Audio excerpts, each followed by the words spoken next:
Los 17 años, cuando ni siquiera se había arrugado el uniforme de mi escuela, me sentaron en una mesa de matrimonio.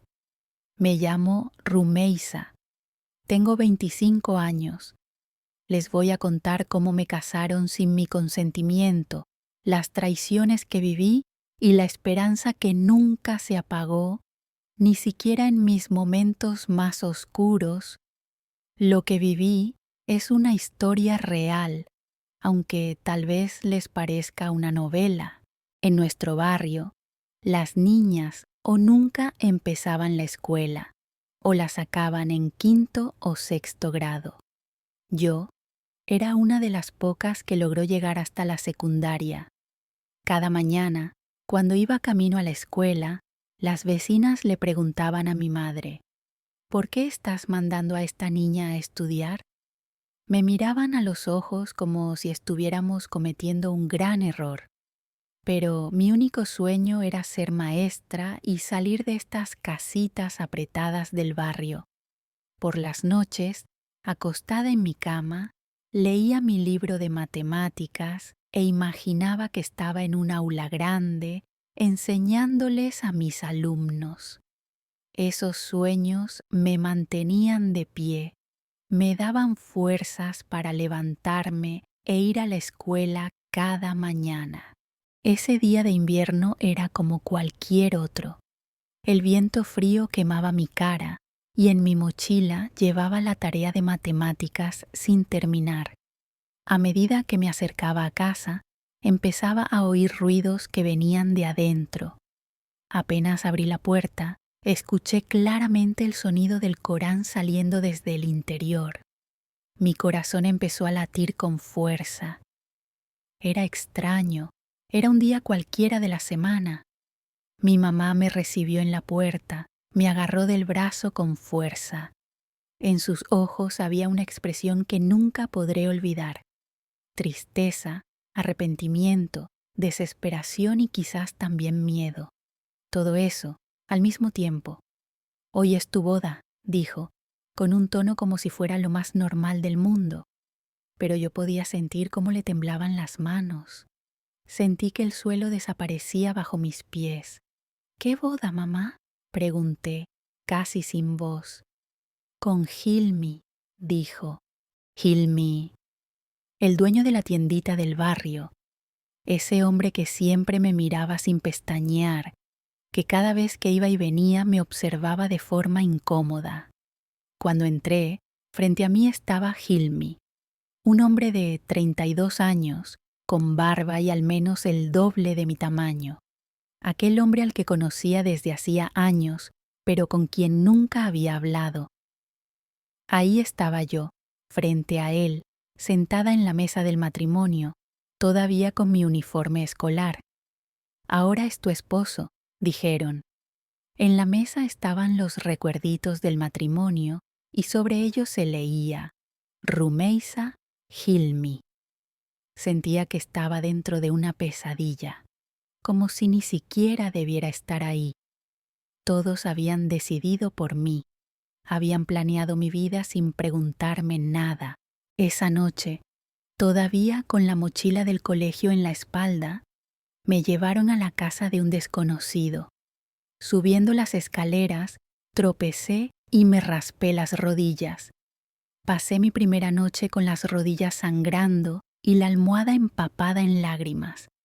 No pude dormir en toda la noche, con los ojos fijos en el techo, esperando que todo fuera una pesadilla, que al despertar todo volviera a la normalidad. Los primeros meses fueron una verdadera pesadilla. A medida que empezaba a conocer el carácter de Hilmi, me daba cuenta de lo grave que era la situación. Ante el más mínimo error, descargaba su ira conmigo.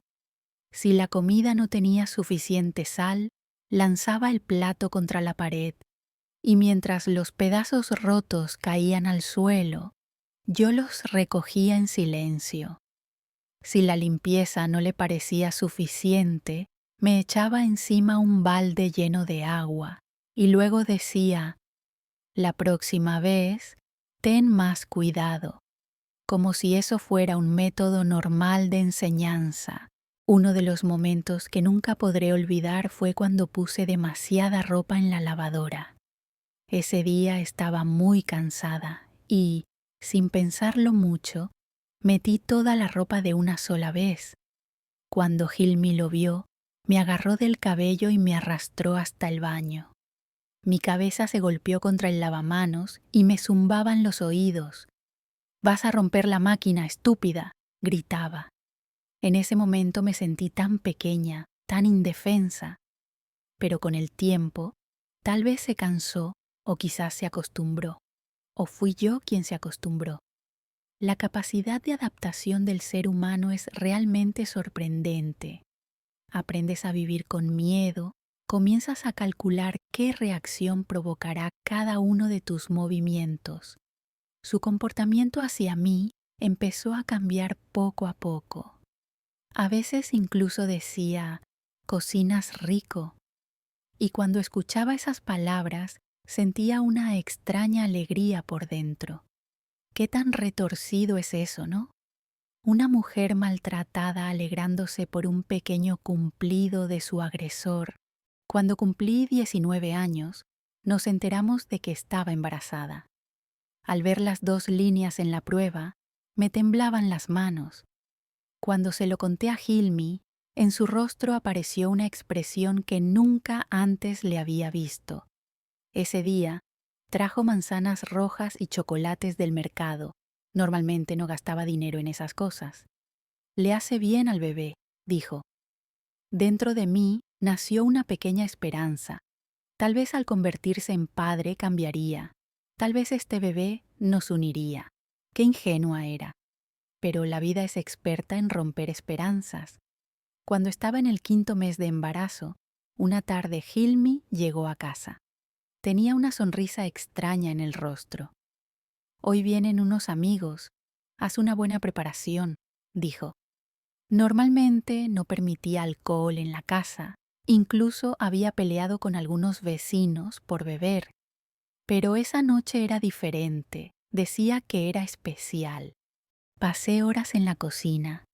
Mis manos estaban hinchadas por el embarazo, pero aún así preparé todo con esmero. Puse la mesa de la mejor manera posible. Cuando llegaron los invitados, yo me disponía a subir a mi habitación. Como mujer embarazada, creía que no debía estar en esas reuniones de hombres.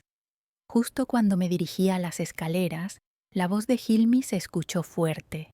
«Ven acá, entra», dudé. Traté de decir, «Estoy embarazada, no es apropiado». Pero él insistió, y por el tono de su voz supe que no aceptaría una negativa. Cuando entré, me di cuenta por el olor que ya estaban borrachos. Había 3 hombres, y todos me miraban fijamente. Uno de ellos, como si fuera lo más normal del mundo, dijo, «Tu esposo nos dio permiso». El mundo se me vino abajo. «¿Qué permiso?», pregunté con la voz temblorosa. Esa noche, con mi vientre embarazado, entendí con claridad por primera vez que la puerta de mi cuarto no tenía cerradura. Para proteger a mi bebé, tuve que quedarme inmóvil sin fuerzas. Lloré hasta el amanecer y le susurré a mi hijo, «Tu mamá no pudo protegerte». A la mañana siguiente, me despertó una llamada telefónica de Hilmi. Estaba llorando. «Tuvieron un accidente. 2 de ellos murieron», decía. El tercero estaba gravemente herido. Había una expresión extraña en su rostro. No sabía si era miedo o arrepentimiento, pero en sus ojos había algo, como si ya supiera que eso iba a pasar. No habían pasado ni 2 meses desde aquella noche, cuando creía haberla superado, y mi embarazo terminó en un aborto. El doctor dijo, «Fue por el estrés». Yo también sabía la razón. En realidad, había perdido a mi bebé esa misma noche. Hilmi, por su parte, murió exactamente 1 año después, en un accidente de tráfico, igual que sus amigos. La policía dijo que fallaron los frenos, y yo lo creí. Tal vez el destino tenía otros planes para mí. Quería regresar con mi familia, pero mi padre se opuso rotundamente. Debes quedarte con la familia de tu esposo, si no la gente en el barrio hablará mal, insistió. Así que, obligada, me mudé a la casa de mi suegra. En la casa vivían también mi cuñado Alil, de 28 años, y mi anciano suegro. Mi suegra me trataba muy bien, de verdad me veía como una hija. Los primeros días fueron normales. Jalil era respetuoso, incluso me llamaba hermana. Mi suegro era un hombre callado y tranquilo. Pensé que quizá en esa casa encontraría paz. Al menos eso creía, hasta que mi suegra sufrió un infarto y fue internada en el hospital. Era la tercera noche desde que mi suegra había sido internada en el hospital. Mi suegro también estaba allá, cuidándola. Nos habíamos quedado solos en la casa, Alil y yo. Aquella noche, cuando entró a mi cuarto, había una mirada en sus ojos que nunca antes le había visto. Rumeisa, dijo, con una voz distinta, si no me ayudas, le diré a mi mamá la verdad sobre ti. ¿Qué verdad?, pregunté, sintiendo cómo mi corazón empezaba a latir más rápido. Sé lo que pasó con los amigos de Hilmi.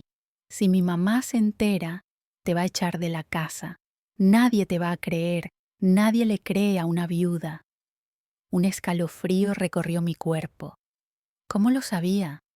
Al día siguiente, trajo a un amigo a la casa. Con solo ver la forma en que ese hombre me miró, entendí todo. Esto era solo el comienzo.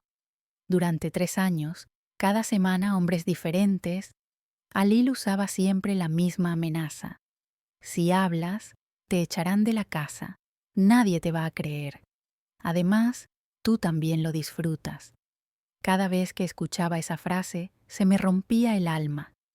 Al principio creí que solo era una amenaza, pero con el tiempo entendí que aunque hablara, realmente nadie me creería. Lo peor eran las noches después de que mi suegra regresó del hospital, cuando me abrazaba y me decía, «Eres como una hija para mí, no sé qué haría sin ti». Mi corazón se partía en 1000 pedazos. Aquella mujer realmente me quería, me veía como a su hija, pero no sabía lo que su hijo me hacía. A veces sentía el impulso de contárselo, pero las amenazas de Alil venían a mi mente, y me quedaba callada. Creía que mi suegro también sospechaba algo. A veces miraba a Alil con extrañeza, y conmigo era más protector, pero era viejo, estaba enfermo, sabía que no podía hablar. Un día, ya sin poder más, intenté contarle a una enfermera en el hospital. Habíamos ido a visitar a mi suegra y aproveché para acercarme a una enfermera. «Tu esposo murió. Estás perdiendo la cabeza», me dijo. «A esta edad es difícil quedarse viuda, claro, pero no inventes historias». Desde ese momento, mi única estrategia fue aguantar. Pero no me quedé de brazos cruzados. Empecé a llevar un diario en secreto. Encontré un cuaderno viejo y anoté la fecha, la hora de cada suceso y los nombres de las personas que venían. Algunos de los hombres que Alil traía los conocía porque eran del barrio o de la gente cercana. Guardaba mi celular en secreto y empecé a grabar audios. Cuando Alil repetía sus amenazas, cuando los hombres hablaban, grababa todo. Esperaba que algún día alguien me creyera, que esas grabaciones sirvieran de algo. Durante esos 3 años luché contra la rabia y la desesperanza que crecían dentro de mí. Lloraba de noche y por las mañanas intentaba mostrarme fuerte. Sentía culpa con mi suegra, como si le estuviera mintiendo. Pero, ¿qué podía hacer? Si se lo decía, no me creería, o quizá me culparía a mí. Todo cambió el día que mi suegro llegó temprano a la casa para recoger sus medicamentos que había olvidado. Ese día, Jalil había traído a otro hombre. Normalmente, mi suegro acompañaba a mi suegra en el hospital, pero ese día tuvo que venir por sus medicinas. Cuando abrió la puerta y nos vio en esa situación con el hombre que Jalil había traído, se quedó paralizado. Sus ojos viejos se abrieron mucho y su boca quedó abierta. Él gritó en mi lugar: «¿Qué está pasando aquí?». Su voz fue tan fuerte que temí que los vecinos escucharan. Jalil se puso nervioso. Trataba de decir: «Papá, entendiste mal», pero mi suegro ya había comprendido todo. «¿Qué ha pasado en esta casa durante 3 años?», preguntó. Tenía lágrimas en los ojos. «¿Qué le haces a la madre de mi nieto?». Esa noche, mi suegro habló conmigo largo y tendido.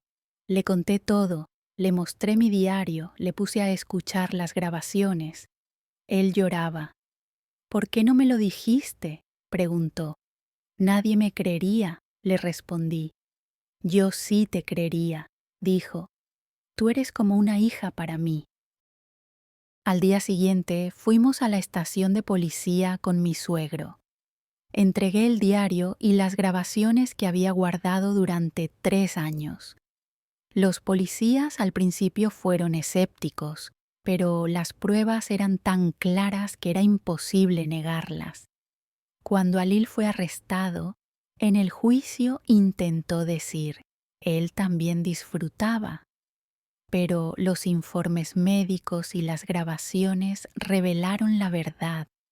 Algunos de los hombres que él traía también fueron capturados y algunos lo acusaron a él. Cuando mi suegra salió del hospital, se enteró de todo.